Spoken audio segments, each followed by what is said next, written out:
Hello, this is Ariana Antonio for MIU 1309, and this is my week 4 project review. I just want to start off real quick by saying I updated to the new Xcode, or did an Xcode update, and it made my simulator right for iOS 7, which is great, except that it doesn't look like an iPhone anymore, and I don't like that. I don't like this setup as much. So I just wanted to address that. So my color selection for my apps, on the left is my gold app, on the right is my bronze app. I did my color selection as well as the theme roller a couple of weeks ago. And went ahead and already kind of picked out red and black and yellow as my colors, with a little bit of gray as well. The yellow is a little bit more visible on the form.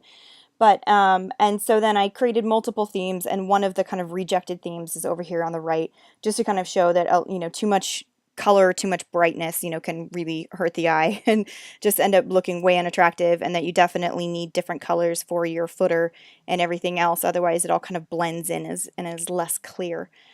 So that's why I ended up, making different colors for all this sort of stuff. So that's for my colors, my theme rollers, as well as the red and the black and all that sort of stuff. I thought made it look kind of a little bit more slick and edgy and that sort of thing. For my deep background, for this one, I just added a plaid background. You can't see it much here, so I'll go to something else. You can see a bit more of a plaid background. It's dark, so I hope it's not too distracting, but I thought it just looked kind of cool along with, the slick, cool, edgy looking theme of the app that I had going here, and I thought it fit. One suggestion my husband actually originally had was was the having the film countdown numbers going on, and I put it in here in my bronze app just to sort of demonstrate to him and to everyone else how bad it actually would have looked, even if, turning the opacity down or something like that. It's still, having text obviously in the background can be very distracting, and this whole thing is just crazy busy. So this was an example of definitely what not to do. Streamline branding. My initial logo I first made actually was the top right one on the bronze app. But I was having a very hard time getting it so that you could read My Hollywood without making it ridiculously big and just dwarfing the star and just kind of not going at all theme-wise anymore. So then I went over to this one in my gold app and found a really, really neat font and played around with the colors a little bit so that it showed up correctly. It wasn't all white or all black as it originally was before. And, it definitely went with the theme, and it's got the name of it and that sort of stuff. And I hope it's not too big, whereas obviously this one's too small.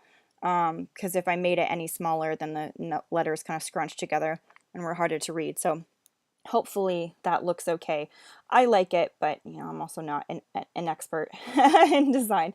And so I would say what was easiest this week, definitely the personalized colors and the doing stuff with theme roller, only because I'd already done those a couple weeks ago. But even when I did do them, I really enjoyed playing around with theme roller and picking out my colors. And this one was a rejected theme, and so I made like 4 of them with just different, the same colors but in different variations between buttons and backgrounds and headers and footers.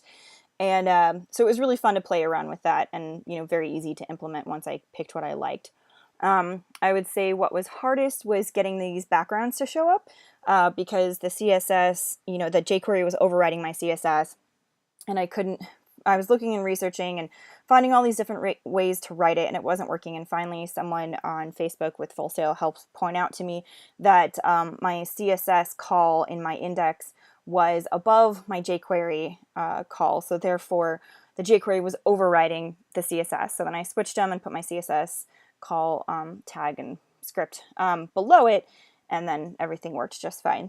But that took a lot of head scratching moments for me that were driving me nuts. And so that would also have been my aha moment, was just when that finally worked, when realizing just something so simple as having my CSS above the jQuery was definitely a big aha, and like, oh, of course, that makes total sense. Previous courses, I would say definitely a lot of MMD2. Especially with the background, trying to choose one that wasn't too busy, that was, kind of blended in and didn't distract you, but if you happen to look at it, might be kind of pleasing to the eye. And then what research information did I research? Again, a lot of just trying to implement the background. That was a lot of researching, having to look at, UI content class and that sort of thing. So that took a while. But anyway, so I think that's it. And thanks for a great class. Bye.